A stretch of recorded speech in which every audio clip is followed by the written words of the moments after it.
My name is Allison Parker, and at 34, I finally achieved my dream of owning a beautiful home in the suburbs of Boston.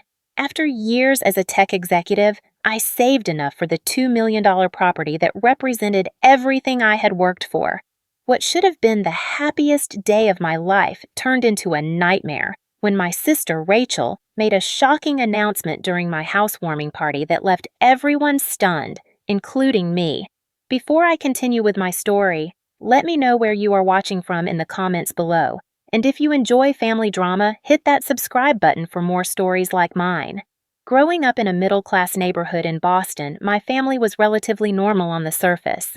We never had extravagant things, but my parents always made sure we had what we needed. My relationship with my sister Rachel was what you might call complicated. Being 4 years older than me, Rachel always took on a somewhat maternal role in my life. She would help me with homework, defend me against bullies at school, and even let me borrow her clothes occasionally, despite our mother telling her she didn't have to. As we grew older, our paths diverged significantly. Rachel followed what my parents considered the traditional route. She met Tom, her now husband, during her sophomore year of college. By 23, they were married, and by 30, she had given birth to 4 beautiful daughters: Lily, Emma, Sophie, and Mia, now aged 12, 10, 8, and 5. Rachel dropped out of college when she got pregnant with Lily, and Tom worked as a sales representative for a pharmaceutical company. They weren't poor by any means, but supporting 4 children on a single income wasn't easy. I, on the other hand, chose a different path. I focused intensely on my education, earning a full scholarship to MIT, where I studied computer science. While Rachel was changing diapers, I was interning at tech startups. When she was decorating her modest 3-bedroom home, I was accepting my first executive position at a promising tech company. My career progression was something I worked extraordinarily hard for. I started as a junior developer and worked 80-hour weeks for years. I missed family gatherings to meet deadlines. I sacrificed dating and social life to climb the corporate ladder. By 28, I became the youngest female chief technology officer in my company's history. By 32, I was headhunted by a larger tech firm with an offer I couldn't refuse, doubling my already substantial salary. Through all those years, I lived modestly. I had a nice but small apartment in the city, drove a practical car, and invested most of my earnings. My one indulgence was travel, taking 2 international trips yearly to recharge. All the while, I was saving for something special that represented success on my own terms. A home that was entirely mine. When I finally found the perfect property, I knew immediately it was the one. A beautiful 5-bedroom colonial-style home in a prestigious suburb of Boston, sitting on 2 acres of meticulously landscaped grounds. It had everything I had dreamed of. A gourmet kitchen with marble countertops, a home office with built-in bookshelves, a sunroom overlooking a garden, a swimming pool, and a master suite that felt like a luxury hotel. The $2 million price tag was substantial, but I had saved diligently. I could afford it without stretching myself financially thin. When I signed those closing papers, I felt a sense of accomplishment that was indescribable. This house represented every late night, every missed holiday, every sacrifice I had made to get here. I had plans for each room in the house. The master bedroom was my sanctuary, with a sitting area and spa-like bathroom. One bedroom would be my home office, allowing me to work remotely when needed. Another would be a dedicated guest room for when friends visited. The 4th bedroom would be a fitness room with a treadmill and weights. The 5th, I wasn't sure about yet, but I thought perhaps a library or a craft room eventually. Planning the housewarming party was almost as exciting as buying the house itself. I wanted to share my joy with everyone I cared about. I invited about 40 people, colleagues from work, friends from college, neighbors I had already met, and of course, my family. My parents, now in their 60s, were proud but somewhat reserved about my purchase. "It's an awful lot of house for just one person," my mother commented when I first showed her pictures, but I brushed it off as generational differences. Rachel and her family were, of course, invited. When I called to tell her about the house, her congratulations seemed genuine, though somewhat subdued. "That's great, Allie. We'd love to see it," she said. I noticed she didn't ask many questions about the house itself. which struck me as odd given how much she usually loved discussing home decor and renovations. In the weeks leading up to the party, I spent every spare moment making the house perfect. I hired an interior decorator to help furnish the main spaces, though I left several rooms minimally furnished until I decided exactly how I wanted them. I ordered catering from an upscale local restaurant, bought premium wines, and even hired a bartender for the evening. The morning of the housewarming, I felt a sense of nervous excitement. This party wasn't just about showing off my new home. It was about establishing roots, creating a space where I could build a future, and celebrating a major milestone in my life. Little did I know, the day would become memorable for entirely different reasons. The morning of the housewarming party, I woke up at 6 o'clock a.m., too excited to sleep any longer. Even though I had hired a cleaning service the day before, I still found myself going through each room, adjusting pillows, straightening picture frames, and making sure everything was perfect. The caterers were scheduled to arrive at 3 p.m., and guests would start showing up at 5 o'clock p.m. By noon, the floral arrangements had been delivered and placed strategically throughout the house. White lilies in the entryway, colorful wildflowers in the sunroom, and elegant roses for the dining table. The bartender called to confirm the alcohol delivery had arrived, and the rental company dropped off additional chairs and serving platters. At 2:30, my mother arrived, an hour earlier than I had asked her to come.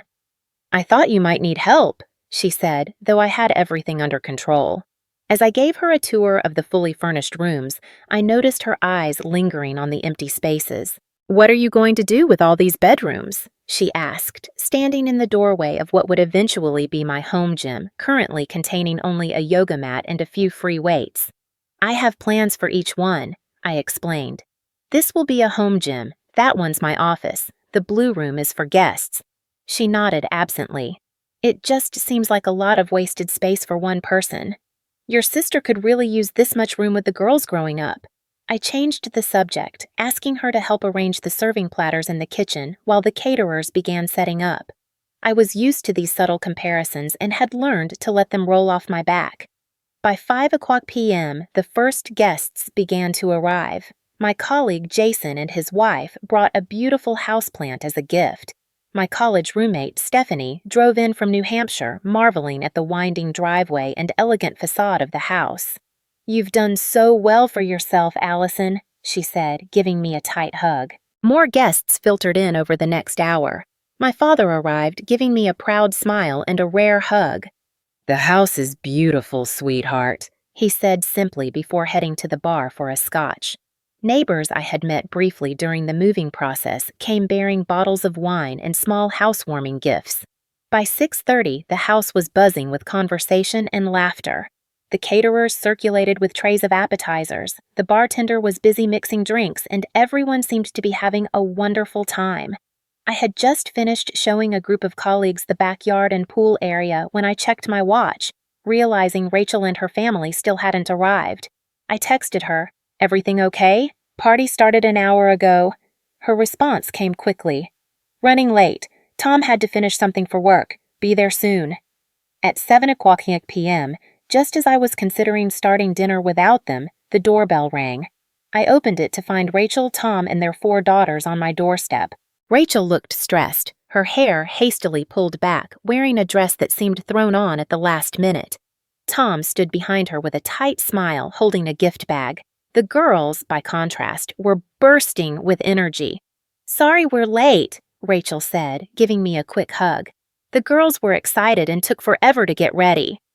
"Aunt Allison, your house is like a castle!" exclaimed 10-year-old Emma, pushing past me into the foyer. "Girls, remember what we talked about? No running in Aunt Allison's house," Tom called after them. But Lily, Sophie, and Mia were already following their sister, their voices echoing through the high-ceilinged entryway.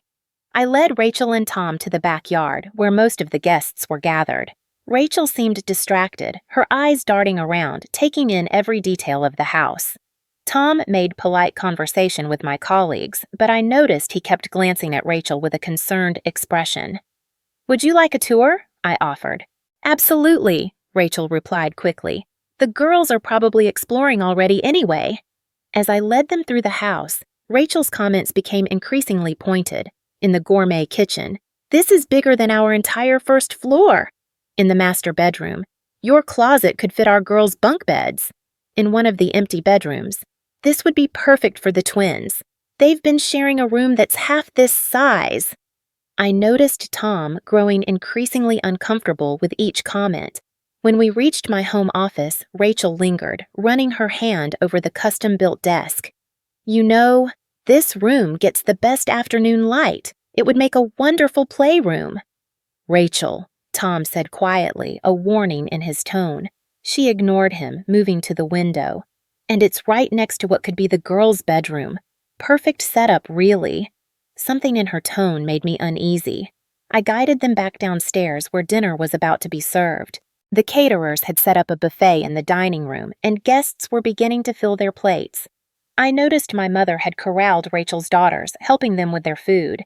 The youngest, Mia, was sitting on my mother's lap, sauce already staining the front of her dress. As everyone settled around the large dining table and several smaller tables set up in the adjacent living room, I felt a moment of pure happiness. My home was filled with people I cared about. Everyone was enjoying themselves, and I had created this moment through my own hard work.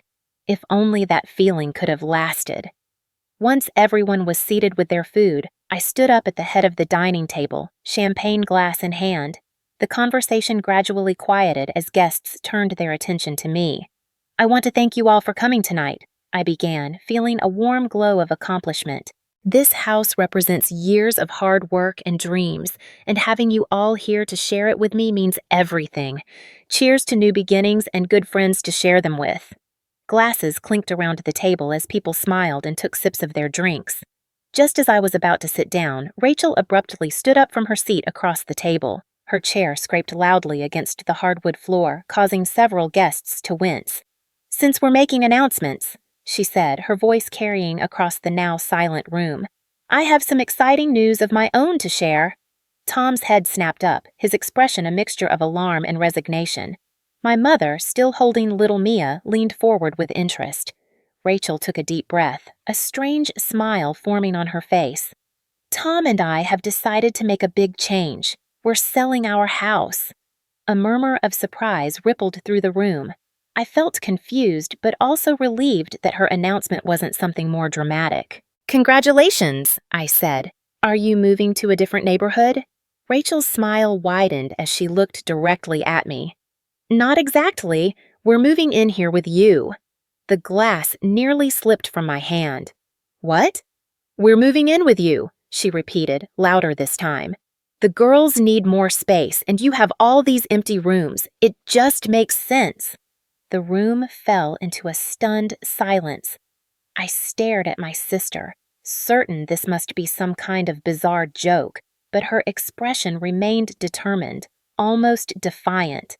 "Rachel, I began, but my mother's voice cut through.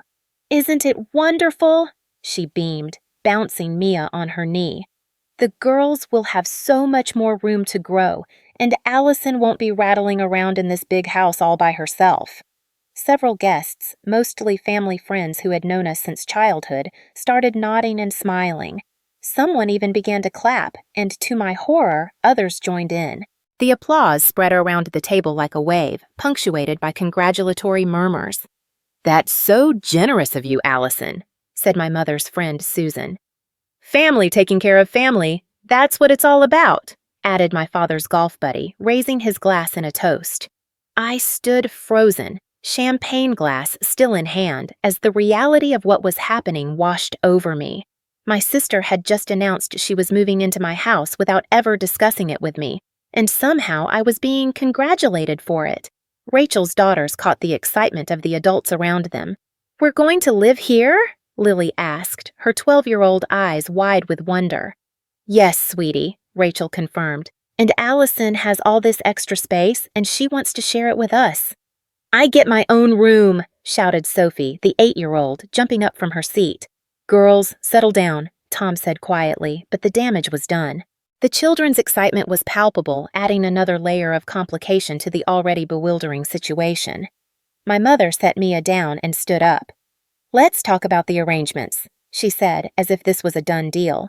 The girls could take the East Wing bedrooms, and Allison, you wouldn't mind moving your office to the sunroom, would you? It gets such lovely light. Rachel nodded enthusiastically. And we could convert that extra bedroom into a playroom for the girls. The backyard is perfect for them to run around in, and of course, they'll love the pool in summer. I finally found my voice. Wait, just wait a minute. We haven't discussed any of this. But Rachel continued as if she hadn't heard me. We'll need to rearrange some of the furniture, of course. That dining table is much too formal for the girls, and we'll need child-proof locks on the cabinets in the kitchen. Guests were beginning to look uncomfortable, glancing between Rachel and me with uncertain expressions. My colleague, Jason, caught my eye from across the room, raising his eyebrows in a silent question. I had no answer for him. Rachel, I tried again, my voice stronger this time. This is the first I'm hearing about any of this. Oh, don't be so dramatic, Allison, my mother interjected. We've all known this house is too big for just you. It makes perfect sense for Rachel and her family to move in. The girls need the space much more than you do. Rachel pulled out her phone. I've actually been looking at some bunk beds for the girls' room. What do you think of these? She held up her screen, showing a Pinterest page of children's bedroom furniture. Tom cleared his throat.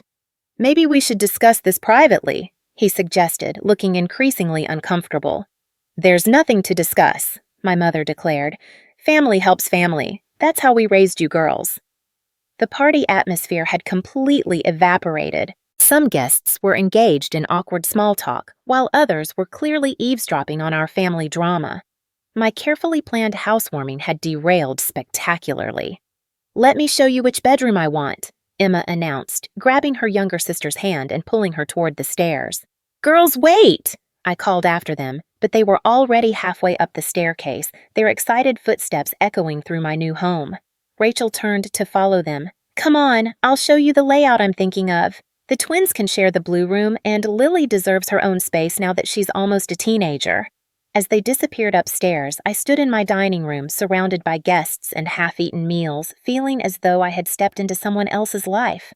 My dream home, my sanctuary, was being parceled out before my eyes, and somehow I was being cast as the villain for questioning it. I excused myself from the remaining guests at the table and quickly followed Rachel, my mother, and the girls upstairs. By the time I reached the second floor, Emma and Sophie were already jumping on the bed in what I had designated as the guest room. Girls, please stop jumping on the bed, I said, trying to keep my voice calm despite the anger and confusion building inside me. Rachel, we need to talk about this privately, I added, gesturing toward my home office. Whatever you need to say, you can say in front of family, Rachel replied dismissively, opening closet doors and examining storage space. These closets are huge. The girls will have plenty of room for their things. My mother was in the next bedroom, already measuring the windows with her eyes. These rooms need more colorful curtains, too sterile for children. I took a deep breath, struggling to maintain my composure. I never agreed to any of this. This is my house, and I just moved in myself. Rachel turned to face me, her expression hardening. You have 5 bedrooms, Allison. 5 for one person. Do you know how cramped we are in our 3-bedroom house? The twins share a room the size of your master bathroom. That's not my problem, I said, immediately regretting how harsh it sounded. My mother gasped. Allison Parker, I did not raise you to be so selfish. It's not selfish to want to live in my own house by myself, I defended. I worked hard for this. I saved for years. And we haven't? Rachel's voice rose. Tom works 60 hours a week. I juggle 4 kids and a part-time job. But we're drowning, Allison. For the first time, I noticed the dark circles under my sister's eyes, the strain in her voice. Something was seriously wrong. What's going on? I asked, lowering my voice. Why are you really selling your house? Rachel's composure cracked slightly. We're underwater on the mortgage. The housing market crashed in our neighborhood after that chemical plant opened nearby. We owe more than it's worth, and the bank is threatening foreclosure. This was news to me. Why didn't you tell me you were having financial problems? Because you never ask, Rachel exploded. "You're so wrapped up in your perfect life and career. When was the last time you asked about our finances, or offered to help with the girls, or did anything that wasn't about your success?" Her words stung because there was some truth to them. I had been focused on my own path, perhaps at the expense of staying connected to my sister's struggles. "That doesn't mean I agreed to have you move in," I countered. "This is something we should have discussed privately, not announced at my housewarming party." My mother stepped between us. "Allison, when I was growing up, family took care of family without question. Your grandmother lived with us for 15 years. Your uncle stayed with us when he lost his job. That's what we do." "Times were different then," I argued. "And those arrangements were discussed beforehand, not sprung on someone during a party." "We did try to discuss it," Rachel said. "I called you 3 times last week, but you were too busy with work and moving to talk more than 5 minutes. She wasn't wrong. I had been distracted, rushing her off the phone to deal with contractors and deliveries. Footsteps on the stairs announced Tom's arrival. He looked uncomfortable as he entered the room. "Everything okay up here?" he asked, though it was obvious things were far from okay. "Did you know about this plan?" I asked him directly. Tom hesitated, glancing at Rachel. "We discussed the possibility, but I thought we were going to ask you privately this weekend." Rachel shot him a look. "We don't have time for that. The bank called yesterday. We have 30 days. 30 days until what?" I demanded. "Until they start foreclosure proceedings," Rachel admitted, her voice breaking. "We're 3 months behind on payments. Tom's commission structure changed, and my hours were cut at work and with the girls' activities and medical bills. So you decided the solution was to ambush me at my party and announce you're moving in?" I was incredulous. "You have the space," Rachel shouted, gesturing around the bedroom. "You have the money. You have everything. Would it kill you to share some of it?" My mother nodded in agreement. "Your sister sacrificed so much for you growing up. She watched you while I worked night shifts. She helped you with college applications. She's always been there for you." The guilt trip was familiar territory in our family dynamics. Rachel's sacrifices were frequently cited whenever expectations were placed on me. "That doesn't give her the right to claim my house," I insisted. "It's just temporary," Rachel said, though her earlier announcement had suggested nothing temporary about the arrangement. "Just until we get back on our feet." "And how long will that be?" I asked. "A month? A year? 5 years?" Rachel didn't answer, which was answer enough. One of the girls, I think it was Lily, appeared in the doorway.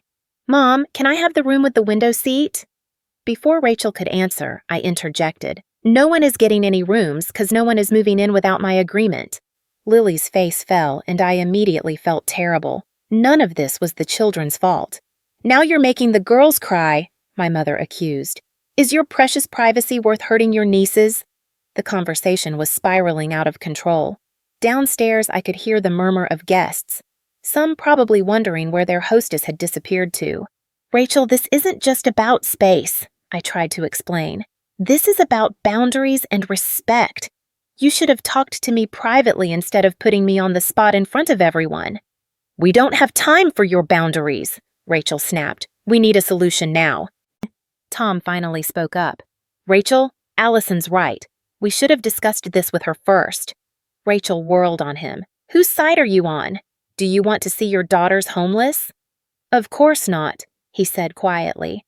"But this isn't the way to handle it." My mother threw up her hands. "I can't believe what I'm hearing. My own daughter with all this space and money refusing to help her sister in need." The accusation hit hard. Was I being selfish?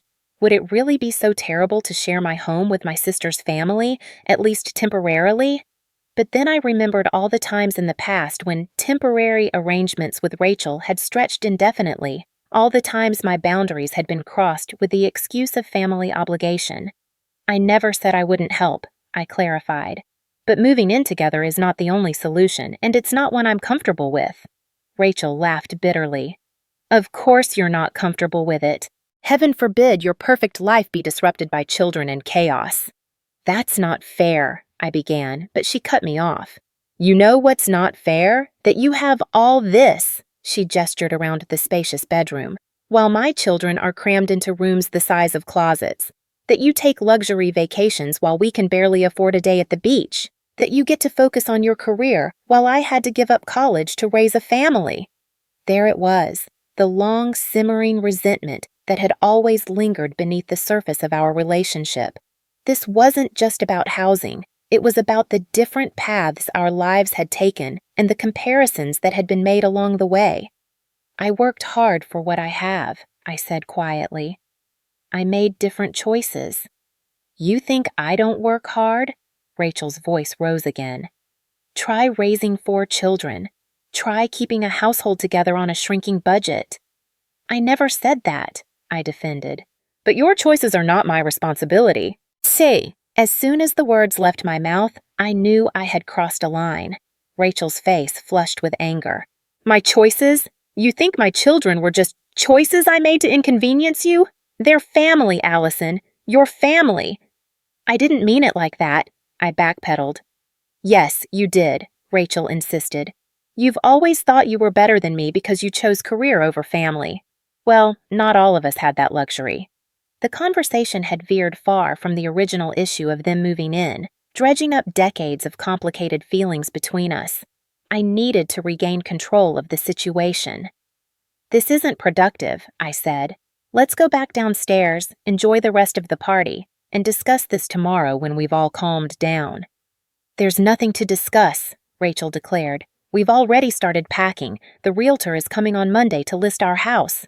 The revelation hit me like a physical blow. You've already started packing without even asking me.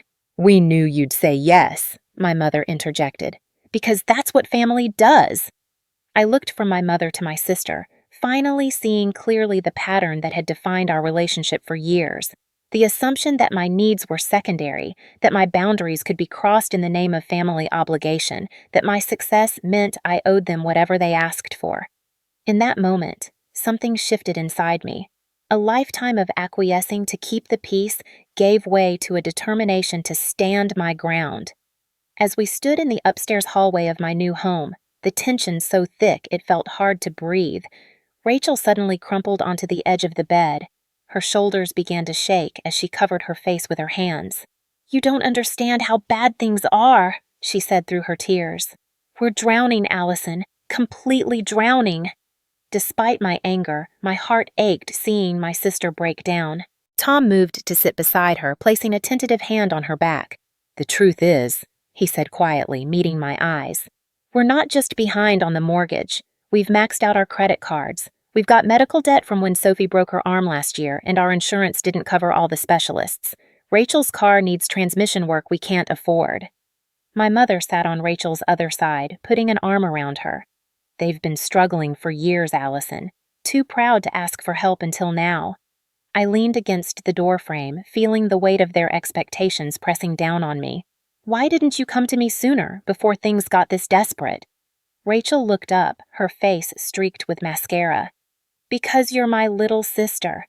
I'm supposed to have my life together. I'm supposed to take care of you, not the other way around. The admission was startling. All these years, I'd thought Rachel viewed me as the selfish one, the one who chose career over family. I never considered she might feel shame about needing my help. But springing this on me during my housewarming party, I questioned, in front of everyone? Rachel wiped her eyes. I knew if we were alone, you'd find a way to say no gently. You'd offer money instead, or suggestions for financial planners, but we need more than that. We need a home. I flashed back to our childhood, to all the times Rachel had protected me, helped me, put me first. The time she took the blame when I broke Mom's favorite vase. The summer she worked 2 jobs to help pay for my laptop for college. The countless hours she spent reviewing my college essays. But I also remembered the flip side of that relationship. The guilt trips, the expectation that I would always give in to whatever she needed. The subtle resentment of my success. One of Rachel's daughters, Emma, came running into the room. Mom, Aunt Allison has a pool. Can we go swimming every day when we live here? Rachel gave her daughter a watery smile. We'll see, sweetie. The kids are already packed, Tom admitted, looking uncomfortable. They've each got a box of special things they want to bring. They're excited about it. The realization that they had gone this far, Allowing their children to believe this was a done deal before ever discussing it with me made my blood boil all over again. You let them pack? You got their hopes up without even asking me? I was incredulous. We didn't have a choice, Rachel insisted. The bank called yesterday and gave us a final notice. 30 days to get current, or they start foreclosure. There are always choices, I countered. You could have called me yesterday. We could have sat down privately and figured something out. My mother stood up, her patience clearly wearing thin. Enough of this back and forth.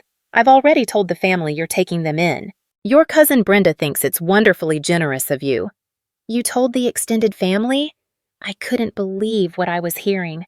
Of course, my mother said. Everyone's very impressed with you. For once, instead of just talking about your job. The comment stung, revealing how my mother really viewed my career accomplishments. I've even told the girls they can bring their dog, Rachel added. Dog? You never mentioned a dog. I don't dislike animals, but I deliberately bought a house with pristine hardwood floors and expensive rugs. He's part of the family, Rachel said defensively. We couldn't leave him behind. Just then, I heard more footsteps on the stairs, and Sophie appeared at the door, clutching a tablet. Aunt Allison, look what Mom designed for your house. She thrust the tablet into my hands. On the screen was a Pinterest board titled New Home Renovations. I scrolled through it in stunned silence. Rachel had created a detailed plan for transforming my house. Sliding barn doors for the living room, bunk beds in 2 of the bedrooms, a play area in what was currently my home office, child-friendly furniture to replace my carefully chosen pieces. When did you make this? I asked, my voice barely audible. I've been working on it for a few weeks, Rachel admitted, ever since we realized we couldn't keep our house. A few weeks? I repeated. You've known for weeks that you were in financial trouble, that you might lose your house, and you never once picked up the phone to have an honest conversation with me about it? I tried, Rachel protested, but you were always busy with work or the move. Not too busy for something this important, I insisted. Tom stood up. Look, this has gotten out of hand. Maybe we should go home, calm down, and discuss this tomorrow like adults. There's nothing to discuss, my mother interjected. Family helps family. End of story. It's not that simple, I said. This is my home. I get to decide who lives in it. Rachel's face hardened again. So that's it? You're going to let your sister and her children become homeless because you want to preserve your perfect, pristine life? That's not what I said, I defended. There are other options we can explore. Like what? Rachel demanded. We've explored every option. We've cut every expense we can. We've borrowed from Tom's parents already. We've taken on extra work. There's nowhere else to turn. You could rent a smaller place, I suggested. With what money? And our credit is shot from the late payments. No landlord will take us. I could help with a down payment on a more affordable house, I offered. In this market, there's nothing affordable within an hour of the girls' school, and we can't uproot them from their friends and activities. Every suggestion I made was met with a reason why it wouldn't work. It began to feel like Rachel had decided moving in with me was the only acceptable solution, and she wasn't willing to consider alternatives. The breaking point came when my mother said, "We'll need to clear out some of this furniture to make room for the girls' things. That glass coffee table is a hazard with children around." Something inside me snapped. This was my house, bought with my money, a sanctuary I had worked toward for years, and they were already planning to dismantle it before even securing my agreement. "Enough," I said, my voice quiet but firm. "Everyone needs to stop making plans for my house without my consent." "It's just furniture, Allison," my mother dismissed. "Things can be replaced. Family is what matters." "It's not just about the furniture," I insisted. "It's about respect. It's about boundaries. None of you have shown either since you arrived tonight." Rachel stood up, her earlier vulnerability replaced by indignation. "Boundaries? Your nieces are about to lose their home, and you're worried about boundaries?" "Yes," I said simply, "because this pattern has played out our entire lives. You decide what you need from me, ambush me with it, and make me the villain if I don't immediately agree." "That's not true," Rachel protested, but even Tom looked skeptical at that denial. It is true, I continued, and I've allowed it because it was easier than standing up for myself. But not this time. Not with something this important. So you're saying no? Rachel's voice was dangerously quiet. You're refusing to help us? I'm saying I won't be manipulated into a living arrangement I never agreed to, I clarified. I'm saying I deserve to be consulted about decisions that affect my life and my home. Your home, Rachel repeated bitterly. That's all you care about, isn't it?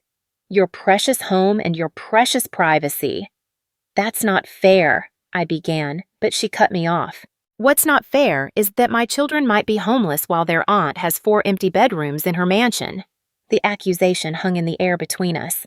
I looked from Rachel's angry face to my mother's disappointed one, to Tom's uncomfortable expression, to the confused faces of the girls hovering in the doorway. In that moment, I realized this was about more than just a housing arrangement. It was about standing up for myself, perhaps for the first time in my relationship with my family. It was about breaking a pattern that had defined us for decades. I took a deep breath, steeling myself for what I needed to do next. I think you should all go downstairs and rejoin the party, I said calmly. I need a moment alone. Running away from the problem won't solve anything, my mother chided. I'm not running away, I assured her. I'll be down in a minute. I just need to get something from my office. They filed out reluctantly, Rachel herding her daughters ahead of her. As they descended the stairs, I could hear my mother already making excuses to the guests for the extended absence of the hostess. Alone in the hallway, I leaned against the wall and closed my eyes, gathering my strength for what would come next. Then, I walked purposefully to my home office and opened the bottom drawer of my desk. I took a moment alone in my office to collect myself, staring out the window at the manicured backyard I had been so excited to show off to my guests just hours earlier. The party downstairs had resumed, a muted version of itself. I could hear occasional laughter and the clink of glasses, but the earlier festive atmosphere had evaporated. In the bottom drawer of my desk, beneath some folders, was a leather portfolio I had placed there just a week ago. I pulled it out, ran my fingers over the embossed surface, and took a deep breath. This was not how I had planned to handle things, but Rachel's ambush had forced my hand.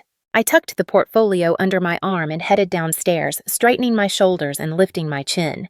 This was my house, I reminded myself. My life. My decision. The conversation in the living room hushed as I descended the staircase. My guests looked up with expressions ranging from curiosity to discomfort. Clearly, word of the upstairs drama had spread. Rachel sat on the couch, still looking tearful but defiant, surrounded by her daughters. My mother perched beside her, patting her hand sympathetically. Tom stood awkwardly near the fireplace, looking like he wished he could disappear into the stonework.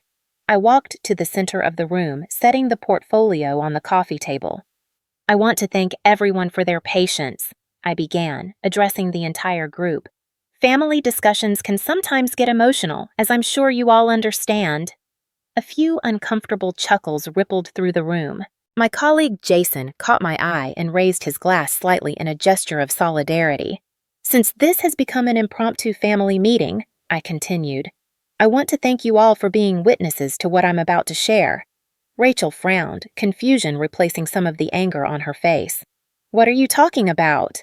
I opened the portfolio and removed a set of documents, keeping them face down on the table for the moment. About 3 months ago, I received a call from Craig Wilson, Tom's colleague at the pharmaceutical company. Tom's head snapped up in surprise. Craig called you? I nodded. He was concerned. He mentioned that you'd been asking around for loans, that things were tight at home. He thought perhaps I could help, but didn't want to overstep by telling me directly. Rachel's face flushed. He had no right. Maybe not, I conceded, but I'm glad he did, because after that call, I did some research. I turned over the first document, sliding it across the coffee table toward Rachel and Tom. This is a copy of the mortgage statement for your house. You're not just 3 months behind, as you said upstairs. You're 5 months behind, and the bank has already begun foreclosure proceedings. Tom looked away, shame evident in his expression. Rachel's mouth opened, then closed without speaking. The second thing I learned, I continued, turning over another document, is that your house isn't worth what you think it is. The chemical plant hasn't just affected your property value, it's made your house almost unsellable in the current market. How did you get these documents? Rachel finally managed. I have a friend who works in real estate finance, I explained. Once I understood how serious the situation was, I wanted to help, but in my way, not by having you ambush me at a party.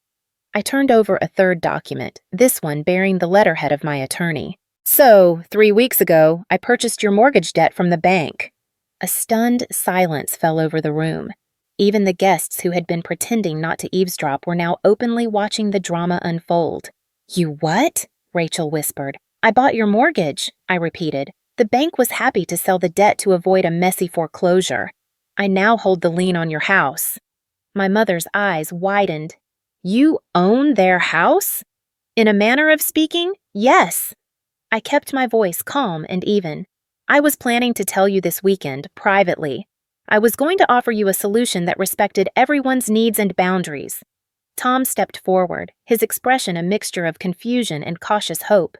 What kind of solution? I pulled out the final document from the portfolio, a rent-to-own agreement. You stay in your house, but instead of paying the bank, you pay me a reduced monthly amount that you can actually afford. We structure it so that after 5 years, you have the option to buy the house back from me at a fair market value with a portion of your rent payments counting as a down payment. Rachel stared at the document, speechless for perhaps the first time in her adult life. This arrangement, I continued, gives you stability. The girls don't have to change schools or leave their friends. You don't have to cram into someone else's space, and I don't have to give up the home I just bought for myself. You've been planning this for weeks, Rachel finally asked, without telling us? I met her gaze steadily. Yes, just like you've been planning to move into my house for weeks without telling me. The parallel wasn't lost on Tom, who let out a short, rueful laugh. She's got a point, Ratch. My mother, however, was not so easily convinced. But why not just let them move in with you? There's more than enough space, and families should stay together. Because that's not what any of us truly wants, I replied firmly. Rachel and Tom need their own space to parent their children as they see fit. The girls need stability, not a temporary solution. And I need the home I worked so hard to create for myself. I turned back to Rachel. I was going to surprise you this weekend, take you out to lunch, explain everything, give you the good news that you wouldn't lose your house. Instead, you decided to ambush me in front of all my guests and try to guilt me into an arrangement that wouldn't have been healthy for any of us. Rachel's face crumpled, the defiance giving way to something that looked like shame. I was desperate, she whispered. I didn't know what else to do. You could have trusted me, I said simply. You could have asked for help directly instead of trying to manipulate me. Tom moved to sit beside his wife, taking the document and scanning it quickly. This is incredibly generous, Allison. It's what family does, I said, deliberately echoing my mother's earlier words. We help each other, but with respect for each other's boundaries and needs. The room had gone completely silent. Even my mother seemed at a loss for words, her earlier certainty shaken by this unexpected turn of events. One of Rachel's daughters, I think it was Lily, tugged at her mother's sleeve. Does this mean we're not moving to Aunt Allison's castle? Rachel looked at her daughter, then at me, understanding finally dawning in her eyes. No, sweetheart, it means we get to stay in our own home. Aunt Allison has helped us keep our house. Oh, Lily said, clearly disappointed. But I wanted my own big room with a window seat. Despite everything, I couldn't help but smile at her innocent honesty. You can come visit any time, Lily. The guest room with the window seat will be waiting for you. The tension in the room began to dissipate, replaced by a cautious relief. Guests who had been frozen in uncomfortable witness to our family drama slowly resumed their conversations. Tom was still reading through the document, occasionally nodding with apparent approval. Rachel stood up and approached me, her eyes red from crying but clear. Why? She asked quietly. After everything I said upstairs, after how I behaved, why would you do this for us? I considered my answer carefully. Because you're my sister. because those girls are my nieces, because despite everything, we're family. I paused. But also because this solution respects everyone's needs and boundaries. It's help without codependence, support without sacrifice. For a moment, I thought she might argue further, falling back on the familiar patterns that had defined our relationship for so long. Instead, she surprised me by nodding slowly. "I need to think about this," she said. "Talk it over with Tom, properly." "Of course," I agreed. "There's no rush. The papers are already filed with the bank. Your house is secure." My mother finally found her voice. "I still think family should stay together," she insisted, but with less conviction than before. "We are together, Mom," I said gently, "just not under the same roof. And that's okay." As Rachel returned to Tom's side to discuss the documents in hushed tones, my guests began to approach me, some offering congratulations on my new home, others making polite excuses to leave after witnessing such an intensely personal scene. I thanked them all graciously, doing my best to salvage what remained of my housewarming party. Jason, my colleague, was one of the last to leave. "That was quite a power move," he commented as I walked him to the door. "It wasn't meant to be," I admitted. "I just wanted to help on my terms, not theirs." He nodded thoughtfully. "Sometimes standing your ground is the kindest thing you can do for everyone involved." As I closed the door behind the last guest, I turned to face my family, still gathered in my living room. The house that had been full of laughter and conversation just hours ago now felt cavernous and quiet. But it was still mine. And for the first time in our adult relationship, I felt that Rachel truly saw me, not just as her little sister who owed her, but as an equal worthy of respect. The road ahead wouldn't be easy. Years of established patterns couldn't be broken in a single evening. But as I looked at the documents on the coffee table, I felt something I hadn't expected. Hope. That maybe, just maybe, we could build something healthier than what we'd had before.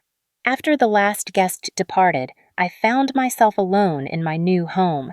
The remnants of the party were scattered around me like evidence of a life interrupted. Half-empty wine glasses on side tables, napkins crumpled beside plates of partially eaten food, a forgotten scarf draped over a chair back. The caterers had packed up and left, and my family had gone home to digest everything that had happened. I moved through the room slowly, straightening cushions and gathering glasses, not yet ready to go to bed despite the emotional exhaustion. My mind kept replaying the events of the evening, wondering if I had handled things the right way. The next morning, I woke to a text from Rachel. "Can we talk? Just the two of us." We met at a quiet cafe halfway between our homes the following afternoon. Rachel looked tired but calmer than she had at the party. "I want to apologize," she said after we had ordered coffee. "I shouldn't have ambushed you like that. It was manipulative and unfair." Her apology surprised me. In our family, apologizing had never come easily. "Thank you for saying that," I replied. "I'm sorry, too, for springing my solution on you in front of everyone." She shook her head. "No, you were backed into a corner. I gave you no choice." We sat in silence for a moment, the weight of decades of complicated feelings between us. "Tom and I talked about your offer all night," Rachel finally said. "We want to accept it. It's more than generous, and it gives us a chance to get back on our feet without uprooting the girls." Relief washed over me. "I'm glad. I really do want to help Rachel, just not by sacrificing the independence I've worked so hard for." "I understand that now," she admitted. "I think I've been jealous of your freedom, your success. It's easier to label you as selfish than to acknowledge my own resentment." Her honesty was refreshing, opening a door to a level of communication we'd never had before. "And I've probably been insensitive to your struggles," I acknowledged, focused on my career to the exclusion of everything else. "We've both made choices," Rachel said, echoing my words from the night before, but without the defensiveness. "Different choices, but neither better nor worse than the other." Over the next few weeks, we formalized the arrangement with my attorney. The terms were fair. They would pay what they could afford now, with a gradual increase as Tom's work situation improved. After 5 years, they would have the option to buy the house back, with a significant portion of their payments counting toward equity. My mother was the hardest to win over.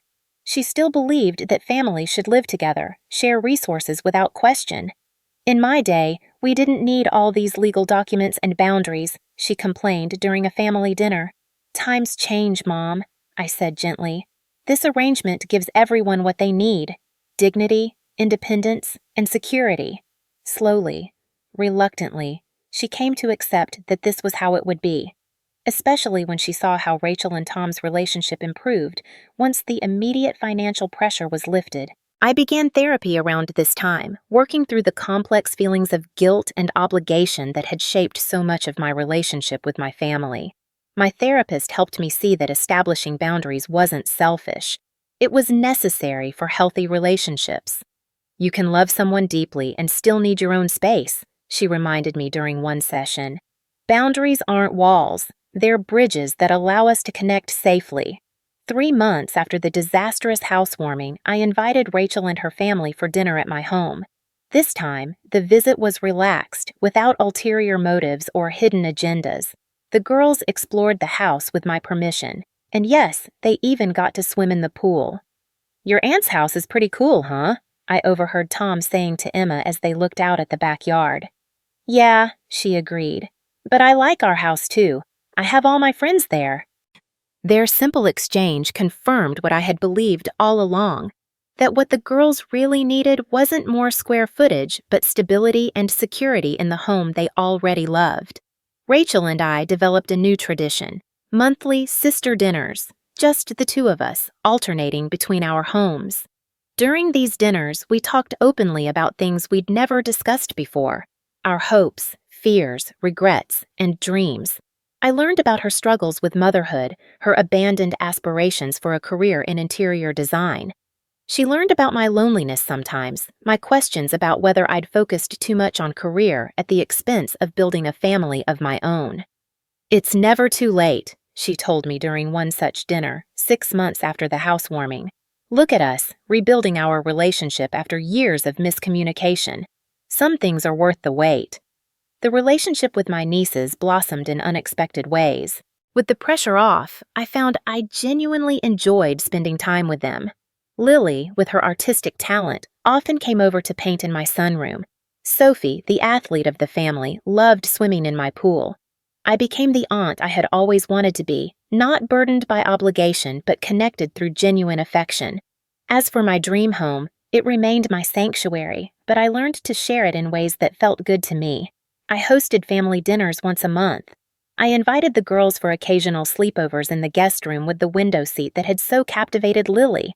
I even adopted a cat, deciding that perhaps my pristine home could benefit from a little bit of chaos after all.